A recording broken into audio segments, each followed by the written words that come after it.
But now let's make these notes now on setting goals. The promise of the future is an awesome force. We look back for experience, but we have to look forward now for inspiration, and what gives us inspiration to get up in the morning and do our job, learn skills, develop. All that we can possibly be is the promise of the future. And it can be so powerful that it can overwhelm any adversary you might have, any difficulties you might have. Here's a key phrase. Reasons make the difference in how your life works out. Reasons make the difference in your appetite and zest for taking on the challenge. Doing the job, becoming successful. Shelf said, if you have enough reasons, you can do the most incredible things. You can get through the most difficult day. You can overcome the most unbelievable challenges if you have enough reasons. And so he said to me, if you haven't got a list of your goals, Ron, it's probably because you don't have enough reasons. He said, I'm sure since I've met you, you have enough intelligence. And he said, you have enough good health. And he said, you have, all of those things working for you. But here's what you must work on now is to have enough reasons. Looking into the future, developing reasons. Okay, now here's a note to me. It's important to make sure that the greatest pull on your life is the pull of the future. Some people let the past pull them back, pull them back, pull them back. The past can be like gravity if you let it to pull you back. Some people live in the past. They live in the darkness of the past. They live in the stakes of the past. They live in the discouragement of the past. They didn't make it, and that affects them for the rest of their life. Live in the past. So we don't want the past to pull us back to live in the past. So make this note, dreams and goals can become magnets. Dreams and goals can become magnets. And the stronger the goal, the higher the purpose. The more powerful the objective, the stronger this magnet is that pulls you that direction. Now, not only does your goals and your objectives pull you that direction, here's what they also do. They pull you through all kinds of down days. They pull you through a difficult time. It'll pull you through some winter of your life. Some people get lost in the confusion of the day simply because their goal is not bright enough to pull them through next. It's goals that drive us to take advantage of the spring. Why would the farmer put the plow in the ground in the spring if he couldn't see the vision of a harvest when the summer is finished? Is it possible to see the finished harvest? And the answer is yes, we do that simply by faith. A phrase, faith, is the ability to see things that don't yet exist. So here's what we want to do in our goal-setting session is to start looking into the future of what you would like to accomplish and where you would like to go, the person you would like to be, and see if you can't get a better picture of the finished objective. You don't see yourself there, see yourself in possession of, but for your dreams to greatly influence you for the future to pull you. Your future must be well planned. There are two ways to face the future. One is with apprehension, the other with anticipation. Guess how many people face the future with apprehension? Why they don't have it well designed, and without really thinking about it, they have probably bought someone else's view of how to live. Yeah. You will face the future with anticipation when you have planned a future you can get excited about, when you have designed your future results in advance. In this way, the future will capture your imagination. It will exert enormous influence on you and to design your future.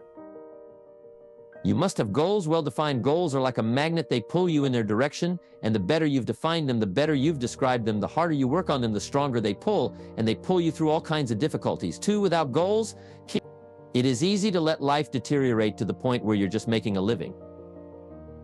It is not difficult to get trapped by economic necessity and settle for existence rather than substance. We all have a choice. We can either make a living or design a life. Now, they're going to take some time to actually start designing the next 10 years of your life. We're going to start setting your goals. Goal setting is one of the most important skills to develop. If you want to design your future, I'm going to give you enough homework, not only to keep you busy for the rest of your life, but also to help you create the kind of life you may have always dreamed about living but never believed possible. So let's get on with it. The sooner you exert the discipline, the sooner you will be enjoying the results once the results start to come. Believe me, you won't mind the hard work and discipline it's going to take. Now get a sheet of paper, and at the top of it, write the words, long-range goals. I'm going to ask you some questions, and I want you to jot down the answers. If you don't have paper and pen handy, follow along with me now anyway. Then later, listen again when you can write down your ideas. After I've asked the questions, which is the first part of this exercise, you can stop the tape and work on your answers. Entitle this part of it now, Workshop, and under Workshop, I'm going to ask a series of questions, and it's going to serve as a model so that you can teach this to your children. You can teach it in classes, You can teach it anywhere under the workshop. Now, here is the first question. What 5 things have you already accomplished that you're proud of? Let's take some credit before we go to work on the future. We've accomplished some things in the past. Let's give ourselves credit for that. What 5 things have you already accomplished that you're proud of? So I want you to make a note of that question. And then I want you to do the exercise. Make a list of 5 things that you can think of that you've already accomplished, that you're proud of. Next question. What do you want in the next 10 years? I want you to make a list of at least 50 items. Now, this is not what you think you can get. This is what you want. If everything fell into place and you could have anything you wanted in the next 10 years, what would that list be? Not something you think you can earn. Not something you think you can buy. Not something you think you can, finally be so successful you can get. This is what would really do it for you the next 10 years. I want you to make this list. And here's the deal. Now I want you to put each item one under the other. Not side by side, but one under the other. Just let your dreams run free here. Not what you think you can get, but what you want. If everything fell into place and you could have whatever you wanted the next 10 years, what would that be? Little things, major things, insignificant things. Doesn't matter, just make the list. To help you get started with your list, consider these questions. What do I want to do? What do I want to see? What do I want to be? What do I want to have? Where do I want to go? And what would I like to share? Now, with these thoughts, starter questions in mind, answer the basic question. What do I want within the next 1 to 10 years? See how many things you can write down. At this point, don't take the time to describe in detail everything you want. This is the time for you to let your thoughts pour to write fast and to abbreviate. Make the list as long as you possibly can. Try to write down at least 50 items, 50 things you want within the next 1 to 10 years. These are long-range goals. Spend about 12 to 15 minutes on this. The key is to put everything on your list. Now, the key is to take it out of your head and put it on paper. You can dream about what you want, but when you start committing it to paper now, it more formalizes. Information now starts to make a composite of an idea. And ideas can turn into hotels. Ideas can turn into enterprises. Ideas can turn into a fabulous career. We need the information we need, the stimulation. What experiences would you like to have in the next 10 years? Parachute out of an airplane. Star in a movie. Start a new family. Learn to play a musical instrument. Try a new sport. What do you want for your children? That's a whole list in itself. Education, places you want to take them. Some changes you'd like to make. Some habits you'd like to drop. Some new ones you'd like to acquire. You might make a list of the people you want to meet over the next 10 years. Benevolence goals. Maybe you've got a long list of projects you'd like to support now. This is not what you think you can do. This is what you'd really like to do. How about your investments properties? Make a list of your health goals. Gotta have a good physical support system over the next 10 years. How healthy?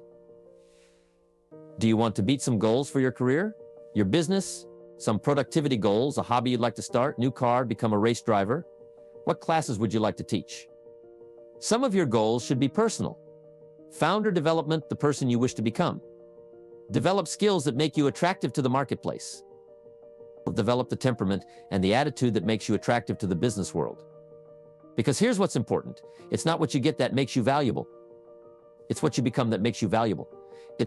Okay, now we're going to do some things with this list. Here's the next exercise. I want you to look at each item on this list you've made and give each item a number. The number being a 135 or 10. And this is why I want you to look at an item and say, I think that would take about 1 year. Another item you say, I think that would take about 3 years. Another item, I think that would take 5. And another item looks like that's going to take 10. Give each item now a number. What you think it might take to achieve that goal?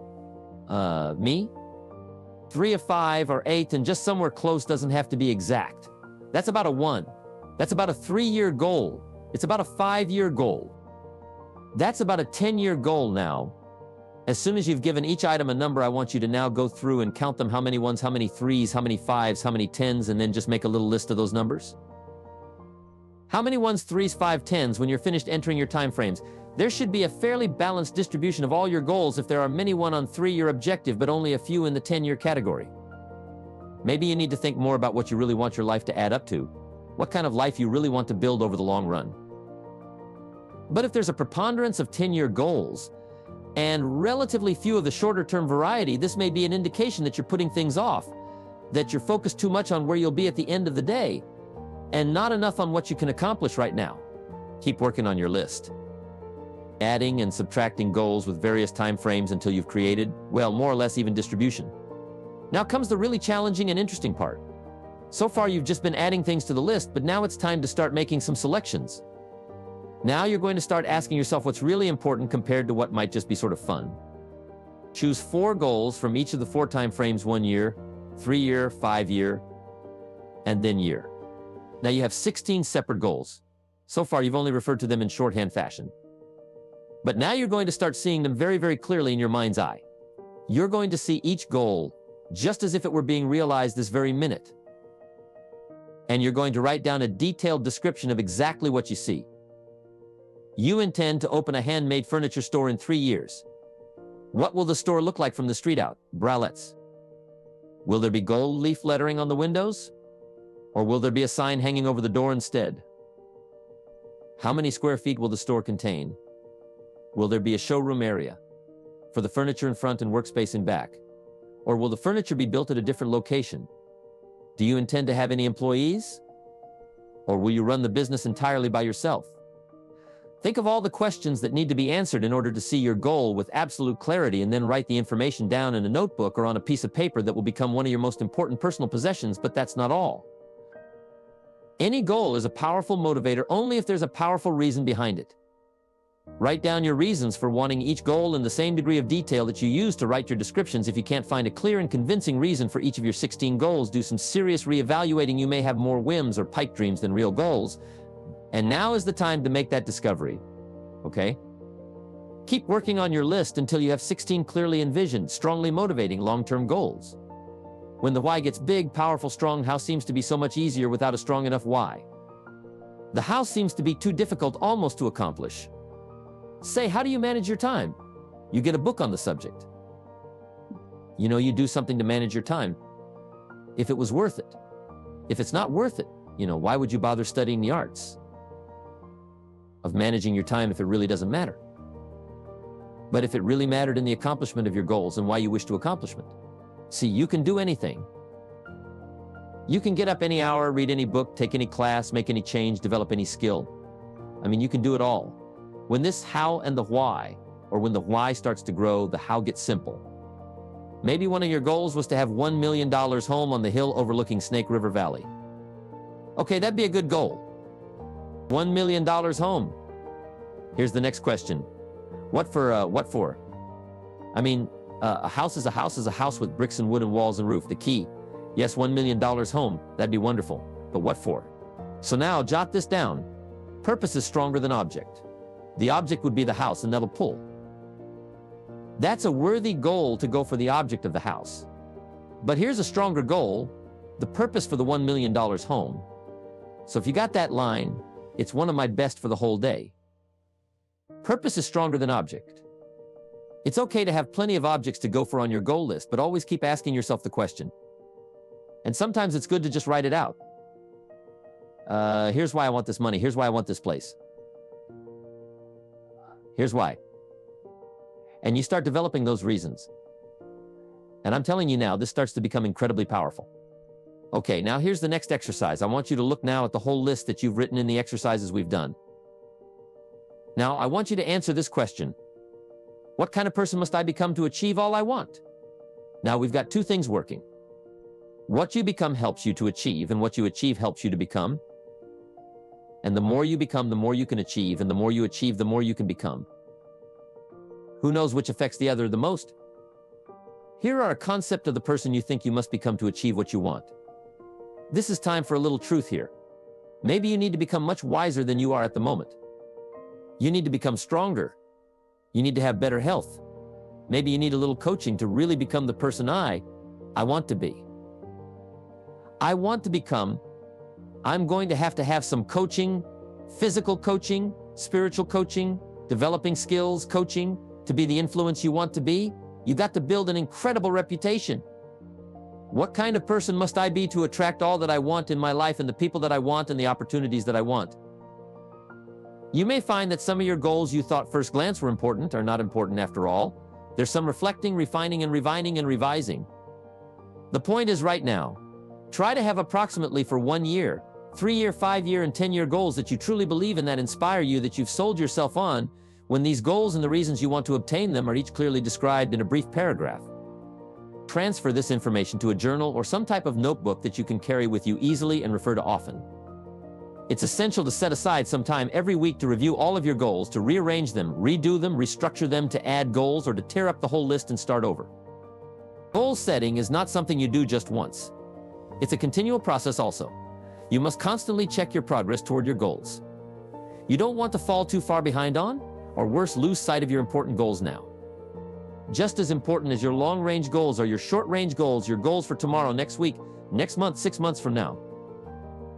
These are goals you can accomplish within the next year, the immediate future.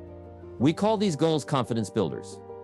When you work hard, burn the midnight oil, and accomplish these little things, it builds your confidence to go for your long-range goals. Write down in your notebook or journal all the little things you would like to have or accomplish in the next year. Why do you set up this list is up to you. You might want to break it down by week or by month. Set it up in whatever way works well for you. Part of the fun of having a list is being able to check off something as obtained or completed every week. Try to check off at least one thing on your list of short-term goals. And when you're able to check off something major, something on your list of long-range goals, celebrate, make winning joyful. Congratulate yourself. It is very important to celebrate progress. We grow from 2 experiences. One is the joy of winning and the other is the pain of losing. Here's what that also means. Make losing painful. Put it on yourself. You set something up, fooled around, didn't pull it off. Put it on yourself and get around people who will help in this area. Hey, don't join an easy crowd. Go where the expectations are high, where the pressure to perform is high. It's how we grow. Review what you've written at times. And keep track of your progress toward these objectives. Above all, persevere. Goal setting is a very important first step, but goal achievement is a continuous, lifelong process. That's what makes it so challenging. That's also why it's so extremely rewarding to finally attain your long-term goals.